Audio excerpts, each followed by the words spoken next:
আজকে মশারের ডালের ভর্তাটা একটু অন্যভাবে করব। আর এইটা খেতে কিন্তু অসাধারণই লাগে, মানে এটা কিন্তু কোনো গল্প করা কথা না। আপনারা চাইলে কিন্তু এটা অবশ্যই ট্রাই করে দেখতে পারেন। চলেন একটু দেখে আসা যাক আমি কোন প্রসেসে ভর্তাটা করি। তো প্রথমে কিন্তু রসুনগুলো একবারে ছেলা করে নিচ্ছে, যে উপরে যে আঁশটা থাকে ওটা কিন্তু বের করে নিচ্ছি।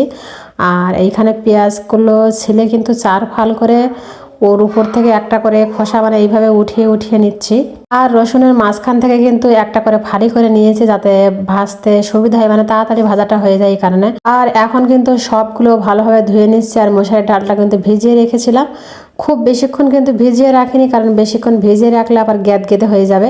কারণ এই ভর্তাটা আমি করব, ডাল কিন্তু একদমই আস্তে আস্তে থাকবে, মানে গলে গেলে কিন্তু এটা ভালো লাগে না।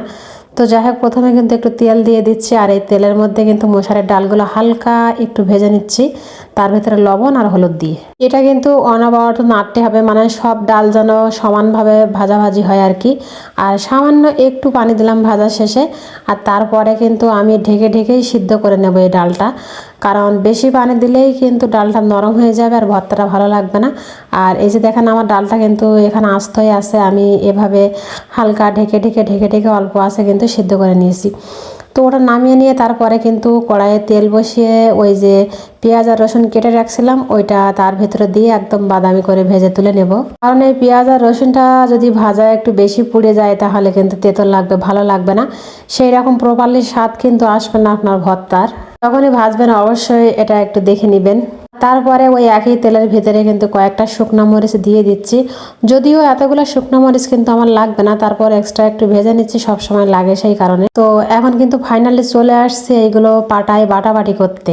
প্রথমে কিন্তু আমি ডালটা নিয়ে নিচ্ছি। আর আমি ডালে কিন্তু তেলটা এই কারণে দিয়েছিলাম যে তেল দিয়ে ডালটা যদি একটু ভেজে নেন তাহলে কিন্তু মানে ওই ডালটার স্বাদ বেশি হবে।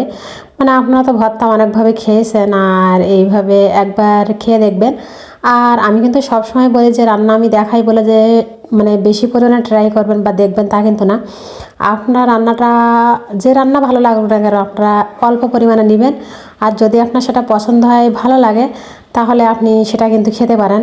কারণ আমি কিন্তু ইউটিউব দেখে মিষ্টি বানাতে গিয়ে অনেকবার বহুবার ফেল করছি, অনেক জিনিস কিন্তু নষ্ট করে ফেলছি।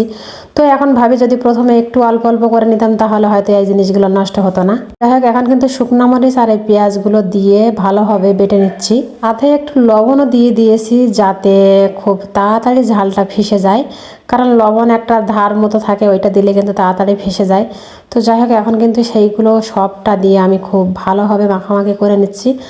আর লাস্ট পর্যায়ে একটু সরিষার তেল না দিলে তো ভর্তা ভর্তা মনেই হবে না, তো সেই কারণে একটু সরিষার তেল দিয়ে দিলাম। আর এই ভর্তাটা কিন্তু অসম্ভব মজার লাগে, যেহেতু আমি ঝাল একটু বেশি দিয়েছি, কারণ ঝালটা আমি একটু বেশি পছন্দ করি সেই কারণে। আর এদিকে দেখতে পাচ্ছেন যে আমার এরাও কিন্তু পায়চারা করছে, মানে এইগুলো খাওয়ার জন্য আর কি। তো যাই হোক, আমি পাটায় কিছু ভাত দিয়ে মুছে নিলাম ভালোভাবে। সবাই ভালো থাকবেন, সুস্থ থাকবেন, আল্লাহ হাফেজ।